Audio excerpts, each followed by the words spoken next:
Welcome. Today I'm going to briefly discuss the Amazon Web Services Virtual Private Cloud. The Virtual Private Cloud uh, feature within Amazon Web Services allows you to create subnets that are either routable or not routable on the internet to be able to create secure DMZ-like environments within Amazon Web Services Public Cloud. So if you have, say, a database server that has the data in it that your website needs in order to be able to publish the website to customers on the internet, you probably don't want that database server to be directly accessible from the internet because then it's open to a rash of potential vulnerabilities. And so what you would do is you would create a subnet, you would put that web server on a public subnet, you would put the database server on a private subnet, and the internet would be able to attach to the public subnet, the internet server, the web server, and the web server would be able to attach to the database server, but you couldn't attach to the database server from the internet. So we're going to set up a quick example, and we're going to show how this works. But first, kind of the basics of a virtual private cloud. I mentioned the subnets before, where you create a range of addresses via classless internet domain routing or CIDR rules, and you set permissions for those subnets, and then you launch EC2 instances into those. And other ways that you can provide security for these instances that you launch within these subnets is you can set up routing tables. You can set up security gateways, which are a little different than the security gateways that you set up within EC2, which is where you set the ports that are open for that particular instance.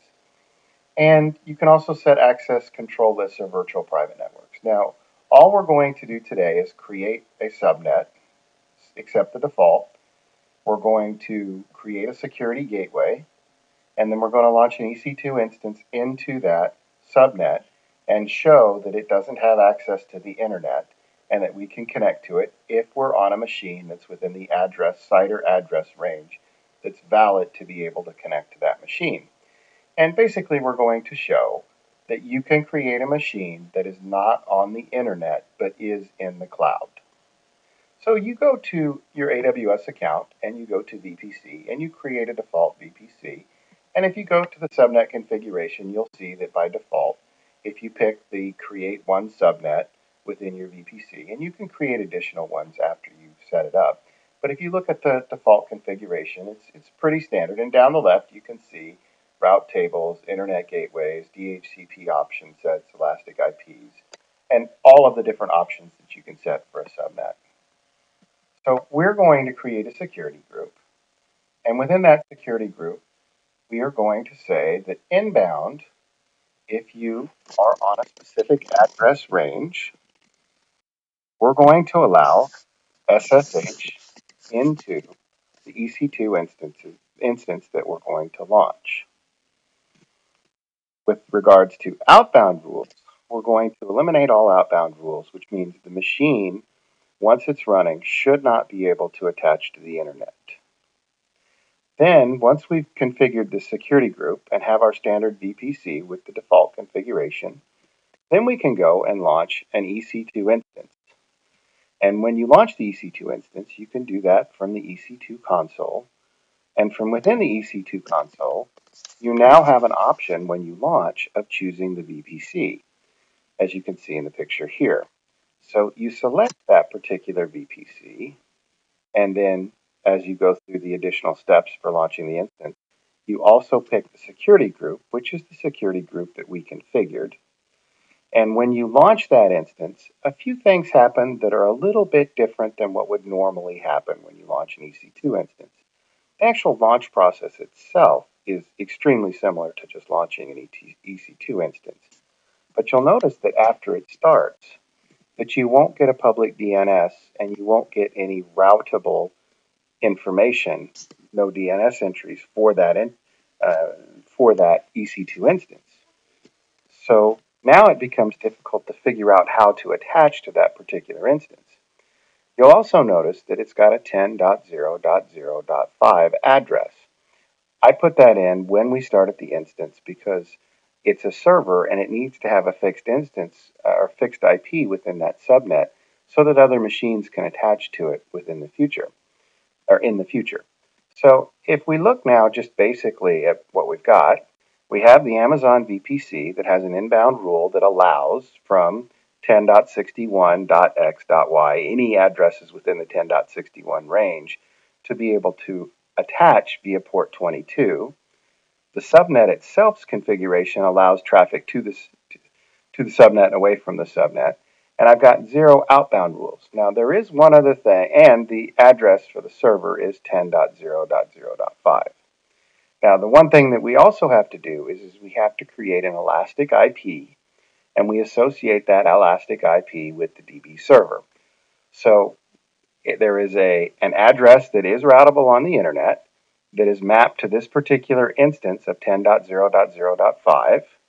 And we have an inbound rule allowing attachment to that IP address only for 10.61.x.y, any addresses within the 10.61 range. Well, it just so happens that my laptop was 10.61 as an address. So now when we try to attach to the EC2 instance, and you also have your key pair, and so I'm going to use my key pair, and I launched an Ubuntu instance, so I'm going to use the user Ubuntu, and I'm going to attach to that EC2 instance that we launched. And when you do that, it works. And here you can see the ifconfig command, and you can see that we are attached to 10.0.0.5. So now we have attached to the machine within our VPC, but we can only do so from this very specific address range, and that's one of the things that we're going to test as we complete this. So the first thing that we want to try to do is to see that since we're on the machine, if it can see the internet. So the first thing we want to do is that we want to try to ping a common site like Google, let's say. So when we try to do that, it doesn't work. You'll see that 25 packets were transmitted, 0 were received, a 100% packet loss. So even though we're attached to this machine and we're attached from the specific IP address that's allowed, the machine itself cannot see the internet. So now the next thing that we want to try is I disconnect my computer and I switch to the wireless adapter, which has a slightly different address.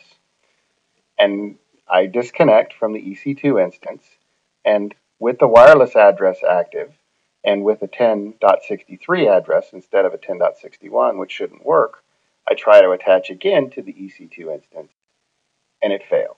We get a network connection timeout. So now what we've shown is that it's really easy to launch an instance into a VPC, and it's very easy to attach to it if you have the rules correctly configured, even though it's not on the internet.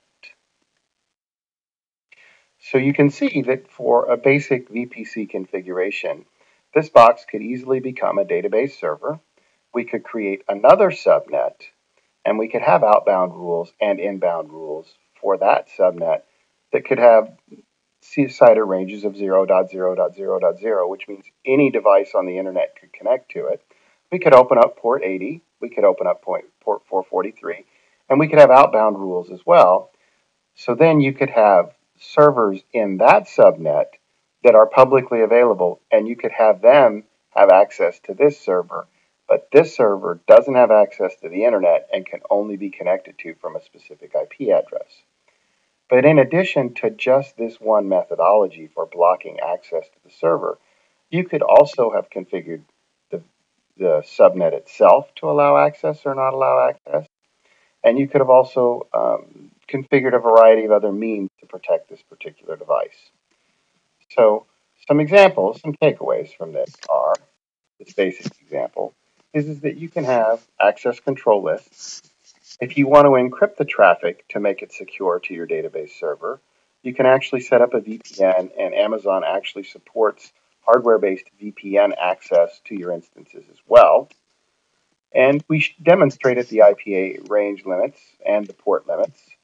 And you can set DHCP rules as well.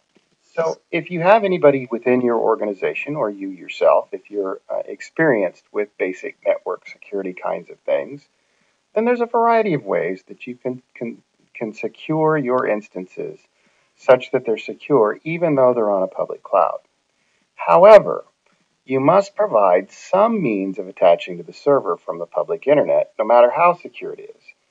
Even if it's a VPN connection, which is encrypted to a hardware spot within the domain that you're trying to attach to, you have to provide some way to connect to it, because all of these instances are on the cloud, which means you don't have the luxury of going to the room where the computer is at and sitting at it and making changes to it, which might be a way that you could secure your on-premise data.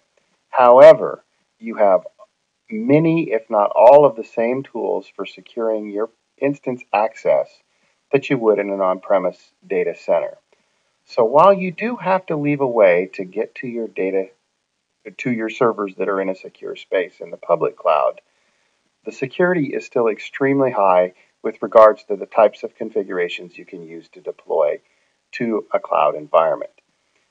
For me, the takeaway is that it is obviously okay at this time to start thinking about moving enterprise applications to AWS and to be able to do it in a secure and reliable way. So thank you very much for spending a couple of minutes with me, and hopefully that this was a helpful demonstration.